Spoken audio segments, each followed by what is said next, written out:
Hello,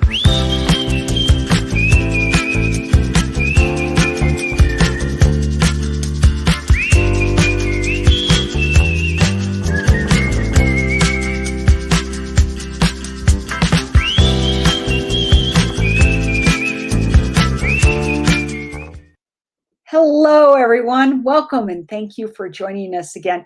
I'm Diane from Kent District Library's Programming Department, and I'm so excited to share with you this series of videos that's created by the Library of Michigan for the 2021 Michigan Notable Book Award winners. Author Conversations introduce us to the incredible writing talent in our state and prompts those questions that you might ask if you were to meet those authors in person. We learn about how they got started, what inspires them, and those unique details about their award-winning books that hopefully will inspire you to read as well. Today's conversation is with Kelly Baptist about her coming-of-age book, Isaiah Dunn is My Hero. I hope that you'll really enjoy this author conversation.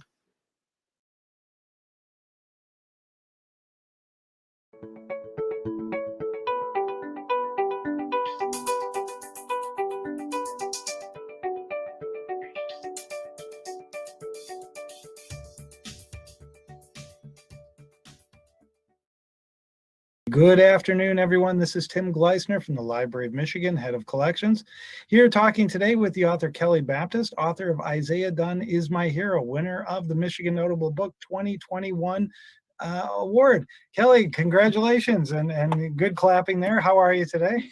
Thank you so much. And I am doing fantastic. How about you? Oh, I'm doing good. It's raining on my side. How about you? Well, since I am no longer in Michigan, it is sunny and hot. I am currently in Las Vegas.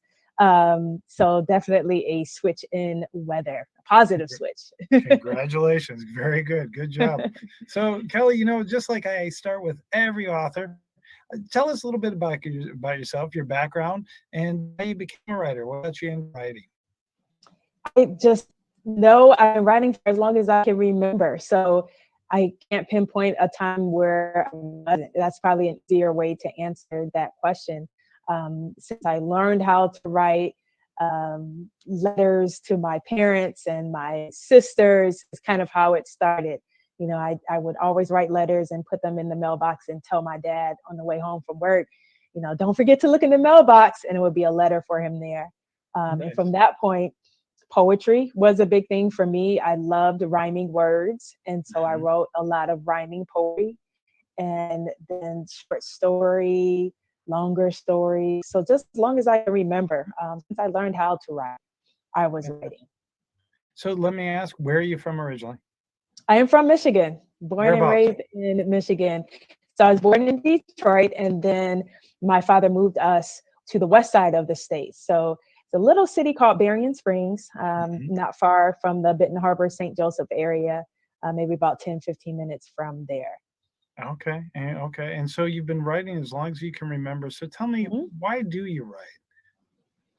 It is just as natural to me as breathing. I know we all have our different gifts and different interests. And for me, it was just a perfect way to express myself. A perfect thing to do in the summer, in the winter, anytime. You really don't need expensive materials to write. You just need a pencil or a pen and some paper. And so it fit really well with my personality. I was never like a play with dolls person or an imagination, which is weird because as authors, we do use our imagination to create stories. But even to this day, with my kids, you want to play a dolly game? I'm like, no, I don't. Let's read a book. So for me, that was the out to get creative and to experience things that I wanted to. So I have two sisters. I love them dearly. But I wanted to have some brothers to go along with that, and I didn't get that. So I would write that a lot in my stories, characters where there were a lot of brothers or a lot of kids in the family, or the family is traveling. So it was a way to create what I wanted to be happening in my own life, or to explore things that maybe I wasn't doing currently in my life. So that's probably a big reason. Well, this is not happening in real life. We're not going out to eat all the time in real life. So I'm going to write a restaurant story. And for me, it was just a way to experience those things. That's fantastic. So I got to ask that. So you're the first writer I've heard this from before. So let me ask, I mean, your imagination then, right? I mean, that's all Mhm. about your imagination. I mean, do you still draw on that today as a professional writer? I do. I'm more of a realistic writer, though, and that's how I read too. Like when I read, I wanted to quote unquote make sense. Like this could really happen in real life, and it's only recently that I began to think, you can put some fantastical things in your stories, and Right, so right. starting to explore that prospect. But I have always been kind of more realistic and in the imagination. Yeah. So as you're going along, you start writing these stories as a child, filling in the gaps that you're not finding in real life and things like that. I mean, how did you go from those stories to now Isaiah Dunn? I mean, what were you doing along the way? Did you go and uh, you know, what was the furthering of your education and your writing career in that process? Well, I wrote all throughout my elementary, middle and high school. One thing I got into was plays, kind of in middle school, Mm, and I went to a small Christian school, and my teacher principal really gave me the freedom to express myself through that, and so they would let me write the Christmas play that our school was going to put on. So I would write it, me and a very good friend of mine, and this is like sixth, seventh, eighth grade. right. We would write the play, hold our little auditions for the parts, You and then guys have were actually practice. holding Yeah, auditions with other yeah, kids. hmm, Oh, that's yep. awesome. All right. Or assigning like this sounds like you, this character sounds like you, and then we would practice. We would practice the play and then put on the performance for families. And I feel like that empowerment meant a whole lot to me at that point. Then going into high school, doing different writing contests or essay contests and that type of thing. My second love, there's a love for writing, obviously, but the second love is the hospitality industry. I love hotels. I grew up Hmm, loving hotels. And anytime we went to one, I love to explore them. And my parents also empowered me for some of our family vacations to pick the hotels that we would stay at along the way. So that's kind of the track I went in school in terms of college and what I studied. I wanted to go into something in hotels. okay. In my senior year of college, I made a switch in my major. My minor had been English professional writing, and my major was business management. And I switched those my senior year to Well, take a greater focus on writing. okay. And so another interesting fact that I'll share, I don't think I've shared this in an interview yet. When I was younger, teenager and whatnot, or even a child, I was writing more adult, which is very weird. Like there would be kids and things like that. But what I noticed is I would write older. You know how they say kids often read up. Sure. So you read genres that are, or that is above where your target age range is. So I was doing that with writing. And it wasn't until I was an adult that I started then writing for kids and young adults. So kind of a swap Okay. happened at some point. I think it was having kids of my own that spurred that on. But just all along the way, there would always be writing, even if it wasn't the major focus that it is now for me. With Isaiah Dunn, the idea of that story started in 2011. Hmm, Um, I was living in Florida at the time, had a family of my own, and just something about homelessness has never sat right with me. sure. And it's something I always question, even as a child.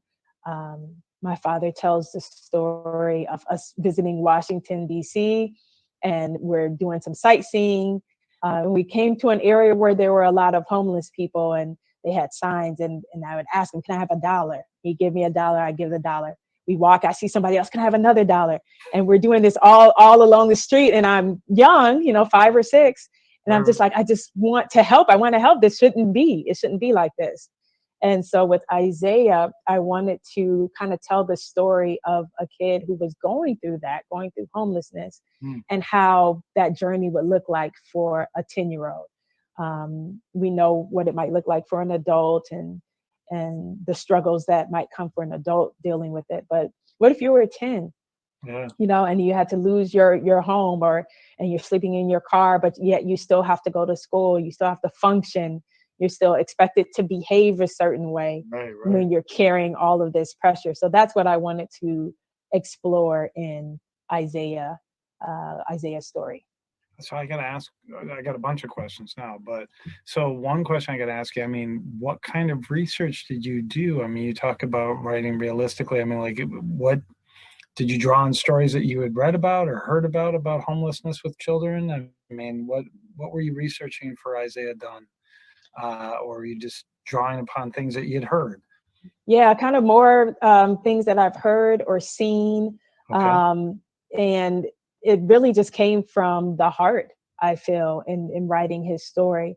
And the really crazy thing about that is later on, after I'm finished, then I'm working at a school district where I'm surrounded by Isaiah Dunns. And it was Really? almost like writing that story prepared me for what was to come.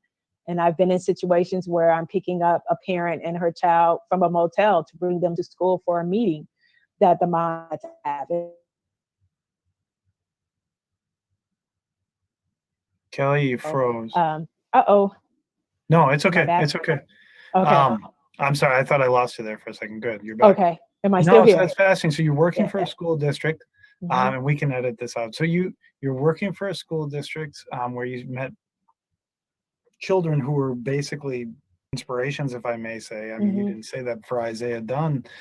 Uh, were you writing down notes at that point? Were you just mentally cataloging, the experiences of these kids? Like, how did that work, if I may ask?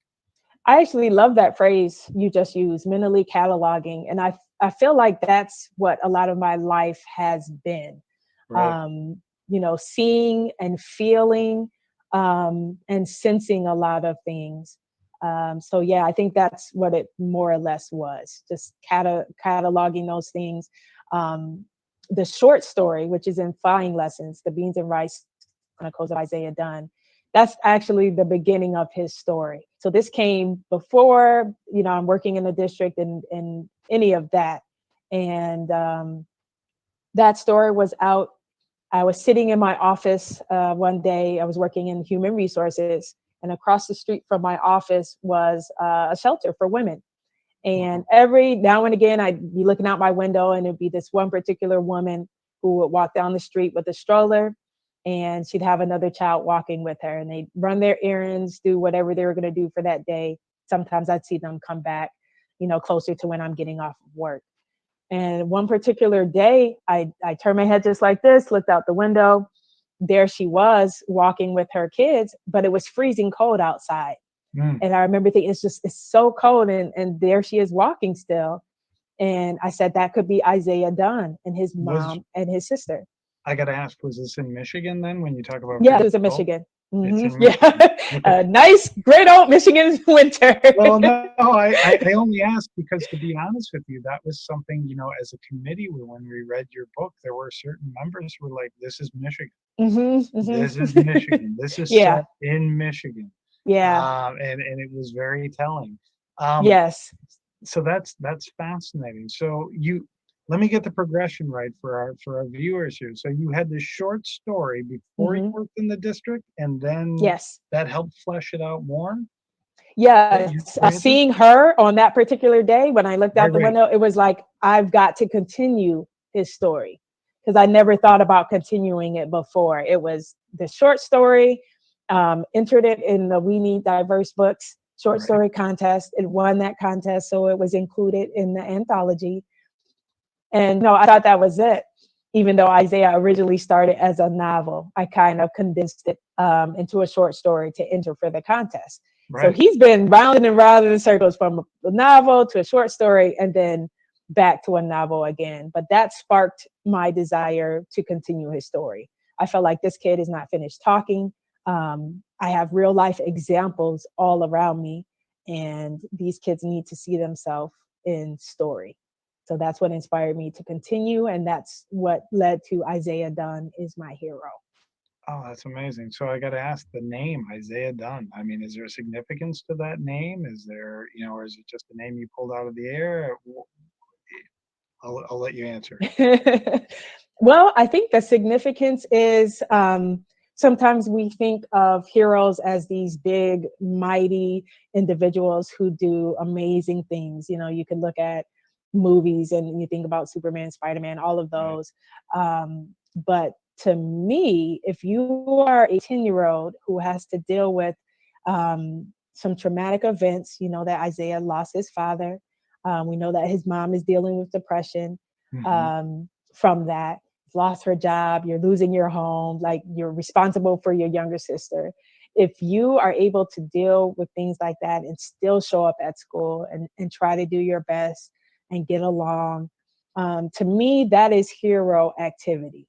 Mm, And so a kid like Isaiah, I look at a kid like that as being a hero and as being my hero.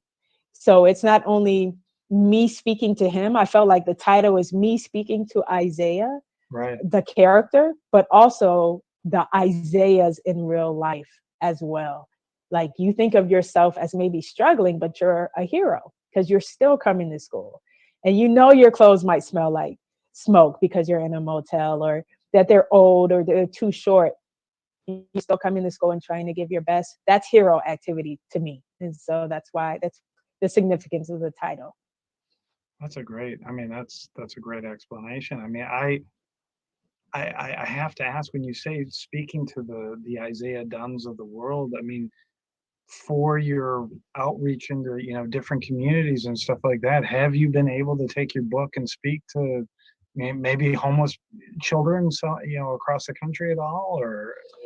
Not specifically, because Isaiah came out in 2020. So as we know, the travel, Oh, that's right. Yeah, the yeah. travel is a little different. So I've done some virtual school visits, and I've even had the privilege of some of my students reading the book. I had one of my students. She was about to get suspended for 3 days, and she was sitting in my office waiting for her ride to pick her up. And she looked over and she saw the book and she said, "Is that your book?" I said, "Yeah, you can read it while you wait." So she started reading it, and her grandmother arrived. I said, "You know what? Why don't you take it with you? Hmm. You can read it while you're out. And then when you come back, we'll talk about it." And I didn't think she was, but she took it and she read it. When she came back, we talked about it. And there were some themes in there that she could relate to, in terms of relating or interacting with classmates. And that was the whole reason she was going out. So to me, that has been such a blessing, just to know that kids are like, he reminds me of me, Hmm. or I have an angel in my class, or just things like that. It's been a privilege. Well, and I only ask that because when I worked in public libraries, and I don't want to make this about me, but we would definitely have experiences with homeless families and Hmm. homeless children. And I remember one poignant story at a library I worked at here in Michigan, where a child came in and wanted a picture of their family home, and we had pictures of all the houses and buildings of the city. And when I pulled out the address that he gave me with his mom in tow, and he was maybe 8 years old, it was a picture of the mission downtown. And Hmm. then it dawned on me, like, they never said anything to me, but it dawned on me that they were there. And it just, Yeah. I'm sorry, like, this is probably one of the first books where I'm just like sitting here getting maybe a little emotional about it. Hmm. So, um, your process, I mean, you've been writing this since 2011. Hmm. Um, uh, is it a daily thing? Is it just as, the spirit gets you and you sit down, like, I got to add more to Isaiah's story? I mean, like, how often are you sitting here working on this story, or we're working on this story? So for this, I guess since it's such a weird journey, so 2011, I did maybe 50, 60 pages of what I thought was going to be a novel. Then Right. kind of set it aside, because life was happening. I think I was on my third, no, probably fourth child at the time. So life got busy Mhm. at that point. So set it aside. A few more moves happened in my life. So from Florida to Minnesota. And it wasn't until I heard about the short story contest that I revisited Isaiah, and thought, I could probably finesse a piece out of what I have from this. And Okay. so that's what I did. And then in terms of writing Isaiah Dunn is my hero, That was probably 2016, I want to say 2017, when I started deciding, you know what, I'm gonna I'm gonna keep writing and see what else Isaiah has to say. And so as much as possible, I would try to make it a daily thing, even if it was a paragraph or a Right. few sentences, just to make sure he stayed fresh in my mind. Something that helped a lot for me was the audiobook. So I would listen to the short story audiobook, just the narrator, I'm listening to the voice and the tone, and that kind of Yeah. kept me in the head of Isaiah a lot. So shout out to Adam Lazar White for an awesome narration. Helped me tremendously. So let me ask you, related to that, who do you read? Like, who inspires you? Who do you try to learn your craft from when it comes to other writers? Mm. Mildred D. Taylor is the first one to come to mind, because since I was a young girl till now, I've been reading and rereading everything she's written. Okay. And from her, what I've received is just the strong sense of family that she weaves into every story. I love it. Yes, there are struggles that her families face in her novels, because it's based in the South, the early 1900s, I think, like 1930s, 1940s. So definite struggles, but I think there's also beauty, because families then were so interwoven and close. And that's something I've admired of her writing as well. Um, Read Jason Reynolds, Angie Okay. Thomas, like The Hate U Give, and even Concrete Rose, her newest, were just so fascinating to me. Elizabeth Acevedo comes to mind. So those are probably who I read the most. Matt De La Pena, Meg Medina. Yeah, some of my favorites. So now you just said earlier that this was set in Michigan. And I guess my question to you is, do you think this would have worked anywhere else? Do you think I this story? do. Yeah. Yeah, I do. I did a virtual visit with an after school like book club in Philadelphia, and they're like, "Is this Philly? Is this Philly?" And I've done one with New York, and they're like, "It feels like, it's a city in the north. Like it could be Right. New York, it could be Philadelphia, it could be Detroit, it could be Chicago." Because that's the kind of vibe that I get from the story, or that I got as I was writing it. Just kind of city. You get the winter weather, Right. and just it's a different feel than if it was set somewhere else. So in terms of location, it could have worked somewhere else, but I would keep it to a northern or midwestern city, if that Okay. makes sense. Yeah. No, that makes perfect sense. So let me ask you, with our current situations as a country and everything else, what do you think the relevance is for Isaiah Dunn in today's society? What do you think would be the relevance? I know you've already alluded to a lot of it, but Mhm. well, yeah, what do you think is the relevance in today's society with your writing and Isaiah Dunn specifically? Well, I think homelessness is still a major issue. And I think it doesn't always just mean I'm sleeping on the street. Mm, You could be considered homeless if your family lost their home, but you're staying with a family friend, or you're staying with a cousin or something like that. And yes, you're in a home, but it is not your home. And I think that's a situation a lot of people find themselves in as well. And sure. that falls under the umbrella too. So I think just expanding that, because yes, we cheer for Isaiah when they move in with Miss Rita, who is a family friend.